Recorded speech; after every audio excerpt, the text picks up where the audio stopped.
Good afternoon from the KUOW newsroom. This is Seattle Now. I'm Patricia Murphy with today's top stories. It's Thursday, May 14th.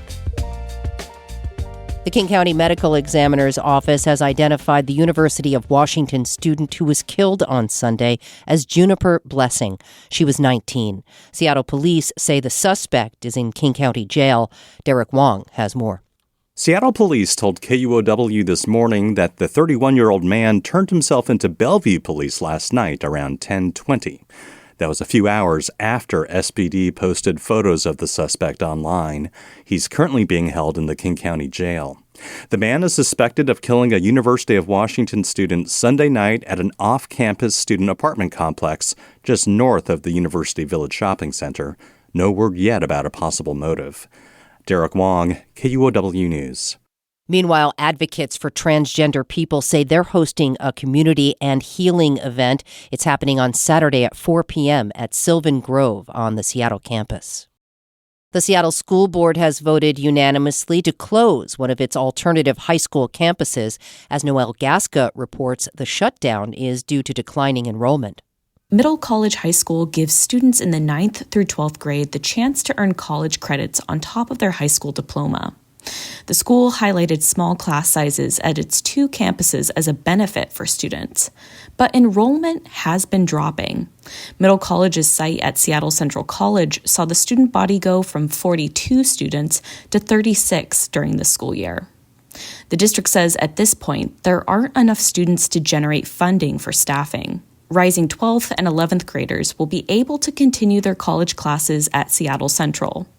Incoming 9th and 10th graders will have to choose between moving to Middle College's North Seattle College campus or attending another high school in the district. Noelle Gasca, KUOW News.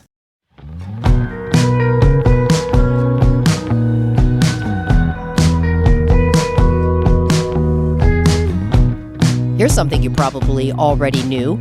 Gasoline prices in Washington state are persistently hitting record highs. It's the second most expensive state for a gallon of fuel behind California.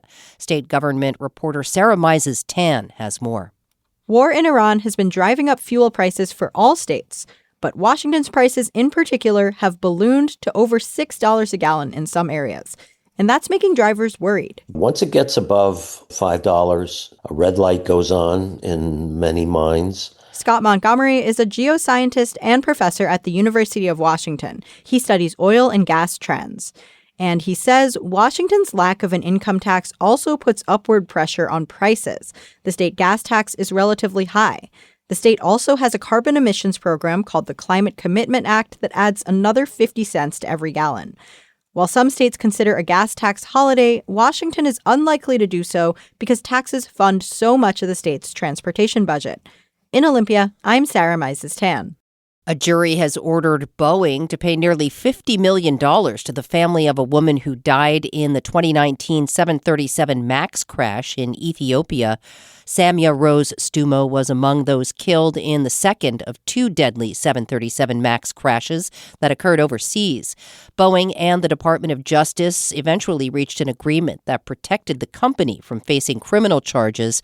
Dozens of families also reached settlements of their own with Boeing, but the Seattle Times reports Wednesday's ruling closes one of the last outstanding civil cases involving victims of the 737 MAX crashes.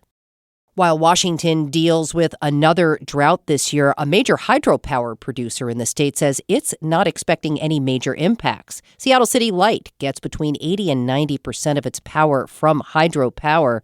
Half of it comes from dams the utility owns along the Skagit River and in northeast Washington.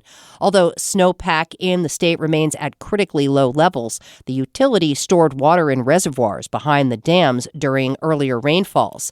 Siobhan Doherty is City Light's power supply officer. In the fall, when we had the big rainstorms, we were able to fill up that reservoir. We drew it down a little bit because we do want to make sure we have room to absorb water if there were more rainstorms, but we've been operating it pretty conservatively since then.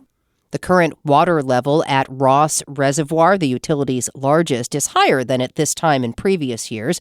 Doherty says Seattle residents are unlikely to see drought-related power shortages this summer. And in fact, the utility recently removed a drought surcharge that it had been collecting for the past 3 years.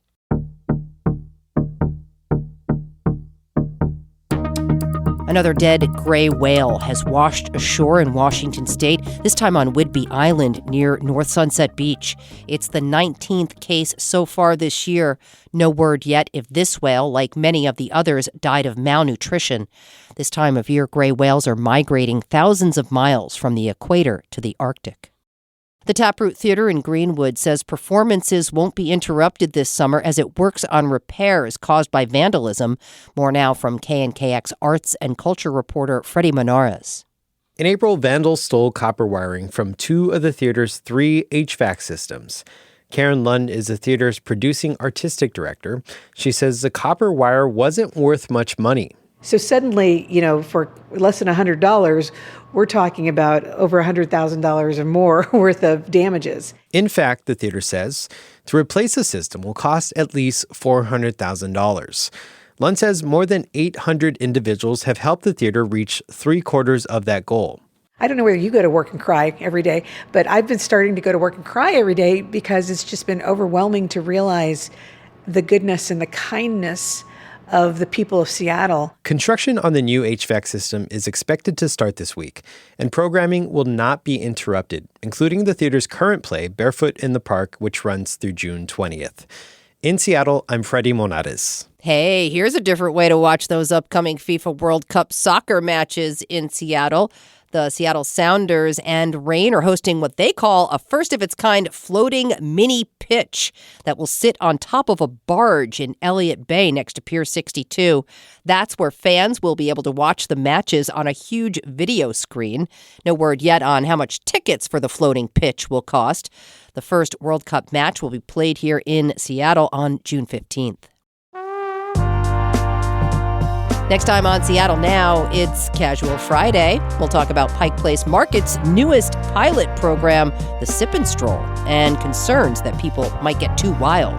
People are walking around looking at produce and flowers like, how crazy could it get? Well, food fight! Flower petal fight. Hear that and more tomorrow morning. That's all for today from the KUOW newsroom in Seattle. Our producer is Andy Hurst, and I'm Patricia Murphy. Seattle Now and KUOW are members of the NPR network. See ya.